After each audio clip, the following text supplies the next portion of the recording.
नमस्कार दोस्तों, मैं हूं दीपक सिंह, दैनिक क्षेत्र समाचार से। आपसे कुछ देर पहले हमने आपको खबर बताई थी कि तहसीलदार बहू जो है, उन्हें एंटी करप्शन ब्यूरो ने, एसीबी ने रंगे हाथों 50,000 रिश्वत लेते गिरफ्तार किया था। और इसके अलावा हमने आपको यह भी बताया था कि उनको अलग अलग लोकेशंस के ऊपर लेकर जाया गया था, जैसे मेडिसिटी के बाहर लेकर जाया गया था, उसके अलावा उनके घर पे उनको लेकर जाया गया था। इसके अलावा उनको जो नरवाल बाईपास है वहां पर भी लेकर जाया गया था और जांच की जा रही थी, कुछ डॉक्यूमेंट्स मिले थे। इसके अलावा उस समय जो जानकारी थी कि 50,000 की रिश्वत लेते जो है वो रंगे हाथों अपने ही कार्यालय में गिरफ्तार हुए थे। और अब कुछ और जानकारियां हैं कि उनके पास से एक स्लिप मिली है, एक बिल मिला है, जो 10 लाख रुपए का वो गोल्ड खरीदना था उनको, कि खरीद लिया था 10 लाख रुपए का। और भी कुछ जानकारियां हैं। इस पर ज्यादा जानकारी और विस्तार से जानकारी के लिए मोहित जम्वाल है हमारे साथ फोन लाइन पर। मोहित जी। जी दीपक। अच्छा, मैं जानना चाह रहा हूँ कि इस मामले में और क्या जानकारियां हैं।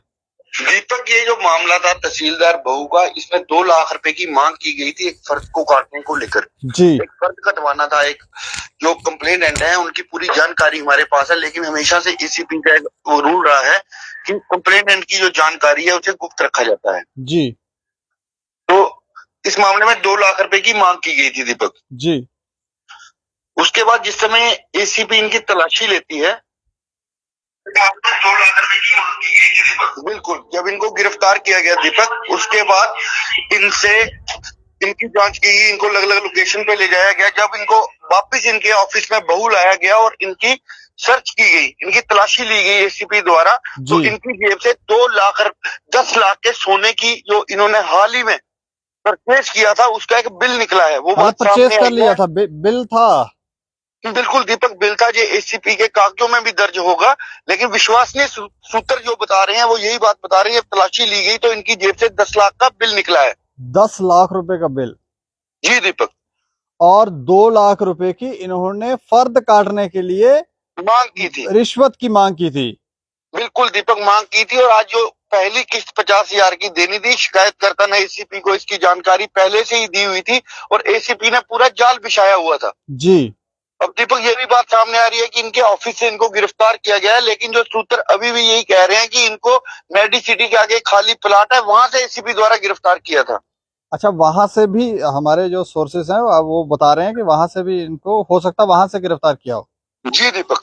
लेकिन इस तरह की भी जानकारी है कि इनके जिस शख्स से इन्होंने रिश्वत मांगी थी, तो वो जब वहां पर गए कार्यालय में तो उनके टेबल पर उन्होंने पैसा फेंका, तो उसी समय एसीबी ने इन्हें गिरफ्तार कर लिया, लेकिन इन्होंने उस पैसे को हाथ नहीं लगाया था। ऐसी कोई जानकारी आ रही है? दीपक, सुनने में तो यही आ रहा है, लेकिन मैं आपको साफ तौर पर बात बताता हूँ। शिकायतकर्ता का आपको नाम नहीं बता सकता, लेकिन पूरी जानकारी हमारे पास है। ये जो शिकायतकर्ता थे, ये आरएस पुरा के रहने वाले थे। अच्छा। जी दीपक। कोई जमीन का मामला था कोई? बिल्कुल दीपक, एक जमीन थी जिसका उन्हें फर्द कटवाना था और उसके कार्य को लटकाया जा रहा था, जो उनका जायज काम था।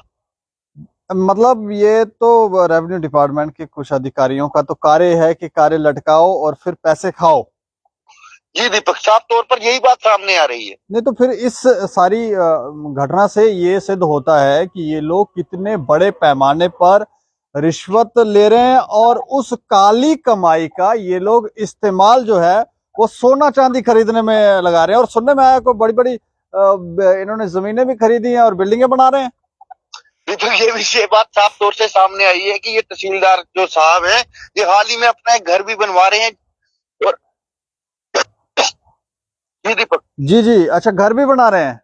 दीपक, ये बात सूत्र बता रहे हैं, अभी इसको स्पष्ट रूप से कहना उचित नहीं होगा, लेकिन ये घर बनवा रहे हैं। कुछ आला अधिकारियों के मेरे फोन पर मैसेज तक आए हैं कि इन्हें पहले भी समझाया गया था, लेकिन ये अपनी हरकतों से बाज नहीं आए। समझाया किसने था? दीपक, ये बताना, मैं अपने सोर्सेज का नाम डिस्क्लोज करना उचित नहीं है, लेकिन ये बात साफ तौर पर है कि इनको कुछ अफसरों द्वारा पहले भी समझाया गया था। मतलब ये बड़े पैमाने पर धांधली कर रहे थे, रिश्वतखोरी कर रहे थे और कुछ और भी जमीनों के घोटालों में इनका, फिर ये एक फर्द के इतने पैसे मांग रहे थे तो और ना जाने कितनी फर्दें इन्होंने काटी हैं। ये दीपक, अगर एक फर्द काटने का ये लोग 2 लाख रुपया मांग कर रहे हैं और 50,000 में ये ट्रैप हो गए हैं।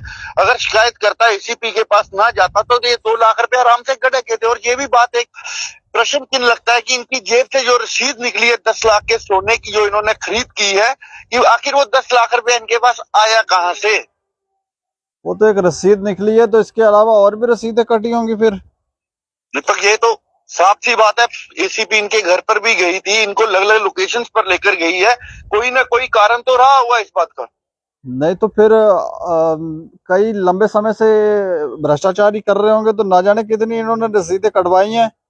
दीपक ये एसीपी की जांच में सामने आ जाएगा इन्होंने कहां कहां पर भ्रष्टाचार किया है और ये किन मामलों में संलिप्त पाए जाएंगे, इस बात की भी जांच होगी, क्योंकि एसीपी ने इन्हें इस मामले में गिरफ्तार किया है और इनकी गहनता से पूछताछ की जा रही है।